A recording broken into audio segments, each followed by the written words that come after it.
देखो भाई, आपके सामने प्रश्न है। एक्स और वाई दो स्टेशन है, ठीक है, जो एक दूसरे से 280 किलोमीटर की दूरी पर है। एक ट्रेन स्टेशन एक्स से एक निश्चित समय पर खुलती है और 60 किलोमीटर पर आवर की गति से स्टेशन वाई की ओर जाती है। 2 आवर बाद एक और ट्रेन स्टेशन वाई से शुरू होती है और 20 किलोमीटर पर आवर की गति से स्टेशन एक्स की ओर जाती है। स्टेशन एक्स से निकलने वाली ट्रेन कितने आवर बाद, कितने घंटों के बाद स्टेशन वाई से क्या होगी, रवाना हुई ट्रेन से मिलेगी। मतलब आपको ये बताना है कि कितने समय बाद ये रवाना होने के बाद ये कितने देर बाद में मिले। तो याद रखना, इस वाली परिस्थिति में हमें समय को क्या करना रहता है, इक्वल करना रहता है, ठीक है।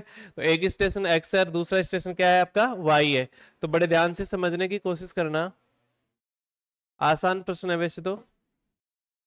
हो गया।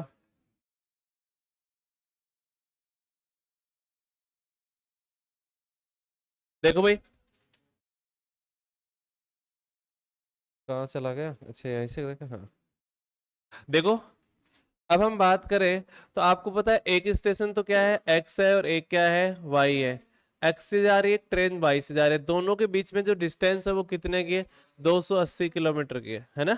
280 किलोमीटर की डिस्टेंस है दोनों ट्रेनों, दोनों स्टेशनों के मध्य की। एक्स से चलिए, पहली ट्रेन कहाँ से चली है, एक्स से कितने आवर पहले चली है, वाई से 2 आवर पहले चली है। इसका अर्थ ये हुआ कि एक्स से कोई ट्रेन जा रही है और वाई से एक ट्रेन आ रही है, दोनों एक दूसरे की तरफ यात्रा कर रहे हैं, अपोजिट डायरेक्शन है, ठीक है। तो यहां से जो ट्रेन चली थी वो 2 आवर पहले चली थी और यहाँ पे जो ट्रेन चल रही है वो 2 आवर बाहर बाद में आ रही, 2 आवर। तो बताओ यहाँ इसकी स्पीड कितनी है, 60, और इसकी स्पीड कितनी है, 20। तो एक बात बताओ, 60 की स्पीड से 2 आवर तक पहले चल चुकी है ना, तो 60 की स्पीड से 2 आवर तक कितनी चलेगी, 120 किलोमीटर की यात्रा पहले हो चुकी है। अगर 120 किलोमीटर ये आगे आ गई तो 280 में से माइनस होगा कि नहीं होगा, 280 में से 120 चला गया, क्या बचा, 160। अब आप बताइए दोनों ट्रेनें कौन सी दूरी को ट्रेवल कर रही होगी, 160 किलोमीटर को। ये इधर से 20 की स्पीड से आ रही है, इधर से किसकी, 60 की स्पीड से जा रही है। तो बताओ, आप करें 80 में इसका क्या देंगे, डिवाइडेशन करेंगे तो क्या आया, 2 आवर। क्या 2 आवर बाद में ये दोनों ट्रेनें एक दूसरे से मिलेगी कि नहीं मिलेगी, 2 आवर बाद एक दूसरे से क्या होगी, मिलेगी। क्लियर। ये अच्छा प्रश्न था। अगला क्वेश्चन देखिएगा। हाँ देखो, प्रश्न में क्या है, स्टेशन एक्स से निकलने वाली ट्रेन अगर वाई की बात करें तो कितने आवर बाद मिलेंगे, वाई 2 आवर बाद। हमें बात करना है एक्स वाली ट्रेन कितने आवर बाद मिली होगी। तो जब 2 आवर बाद, तो लास्ट की बात है, 2 आवर पहले भी तो चल चुकी थी, तो 2 और 2 कितने हो गए, 4।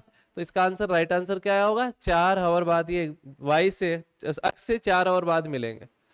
अब देखिएगा अगला प्रश्न क्या कह रहा है। 1 मिनट का टाइम है, आप ट्राई करिए फटाफट एक बार।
तो देखो, इस प्रकार के क्वेश्चन को हमने कल के क्लास में डिस्कस किया था, अगर आपको पता हो तो देखिएगा।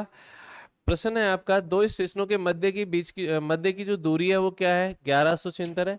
इस दूरी को तय करने के लिए एक एक्सप्रेस ट्रेन यात्री ट्रेन की तुलना में क्या करती है, 5 घंटे का कम समय लेती है।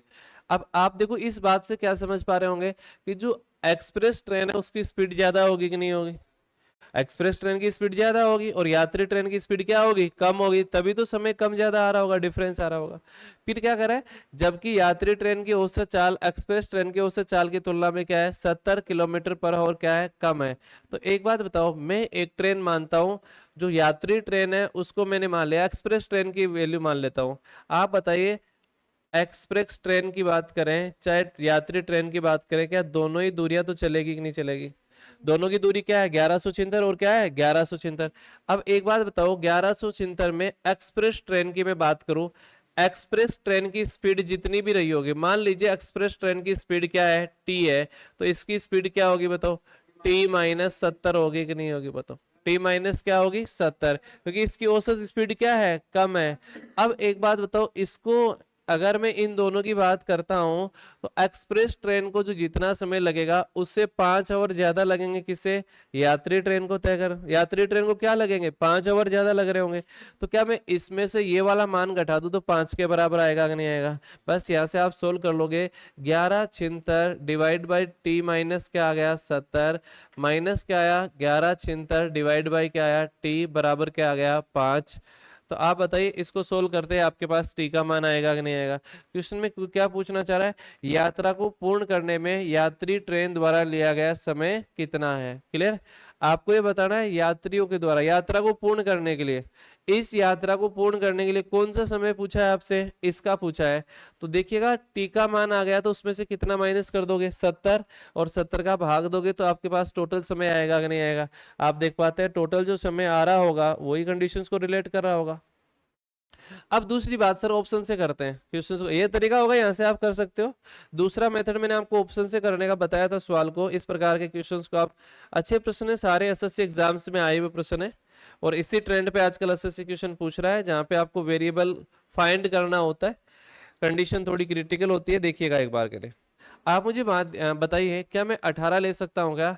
तो आप वो वैल्यू लेना एक बार जिसमें इससे क्या हो, डिवाइडेशन हो जाए, कंप्लीटली क्या हो जाए, डिवाइडेशन हो जाए। तो देखिएगा, आप देख पा रहे हैं 18 से डिवाइड होता है क्या, देखो भाई 18 ले लीजिएगा, 18 से डिवाइड हो रहा है क्या, 1176 में क्या 18 का भाग जा रहा है क्या? तो मेरे हिसाब से 18 का भाग नहीं जा रहा होगा, है ना। 18 5 कितने होते हैं 90, 18 6 108 आ गया, ठीक ठीक है, 6 आ गया। फिर बचा कितना, 9 आ गया, 96, 96 में 18 का भाग नहीं जाता है। 17 देखिएगा, 17 17 6 कितने हो गए 102, है ना। कितने बच गए बताओ 15, 15 बच गए, लास्ट में क्या आ गया 6 आ गया। ठीक है, आप कह रहे होंगे इस वाली कंडीशन में भाग नहीं जाएगा।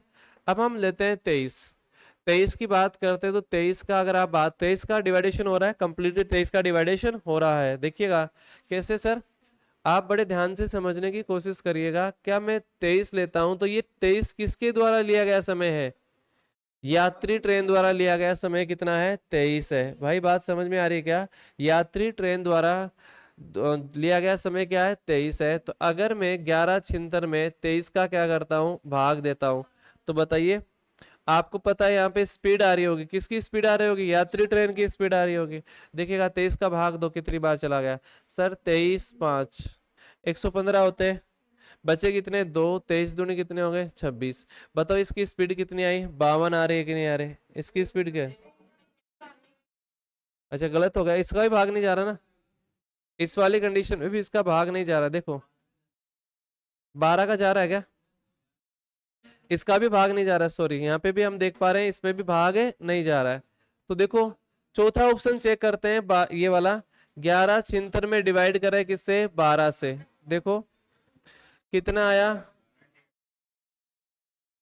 98 आ रहा है क्या, कितना आ रहा है 98 आ रहा है। ये 98 स्पीड किसकी है, यात्री ट्रेन की। अब बताओ यात्री ट्रेन की अगर स्पीड 98 है, तो आप बताइए उस वाली ट्रेन की स्पीड तो और ज्यादा होगी कि नहीं होगी। उसकी स्पीड के लिए इसमें कितना ऐड कर दोगे 70, आप 70 ऐड करोगे तो कितना आ जाएगा, आप कह रहे होंगे सर 168 आ रहा है ना। इसका भाग दोगे किसमें बताओ, 1176 में। क्लियर है क्या बताओ, देखो यहाँ पे 98 आ रहा है, क्लियर है क्या, 98 में कितना ऐड करोगे बताओ, 70 ऐड करोगे तो आप बताइए कितना आ रहा होगा सर, 168 आ रहा है। 168 का भाग दोगे किसमें, 1176 में, तो वैल्यू क्या आ रही होगी। तो आप देख पा रहे होंगे इसमें इसका भाग देंगे तो वैल्यू क्या आ रही होगी बताओ, 7 आएगी कि नहीं आएगी, 7 आ रही है क्या। देखो 7 और आ रहा है, इसमें इसका भाग दोगे कितना और आ रहा है, 7 और आ रहा है। आप बताइए यहाँ 7 और लग रहे थे, यहाँ क्या लग रहे थे, 12 और लग रहे थे, तो 7 और में 12 और में डिफरेंस 5 और का आ रहा है क्या, तो यही आपका क्या होगा आंसर, कितना, 12। या वैसे भी आप देख सकते थे, यहाँ भी भाग नहीं जा रहा है, यहाँ भी भाग नहीं जा रहा है, यहाँ भी भाग नहीं जा रहा है, थोड़ा जल्दी में है तो इसको भी आप क्या कर सकते हो, अरेंज कर सकते हो, क्योंकि समय भाग पूरा पूरा जाना चाहिए।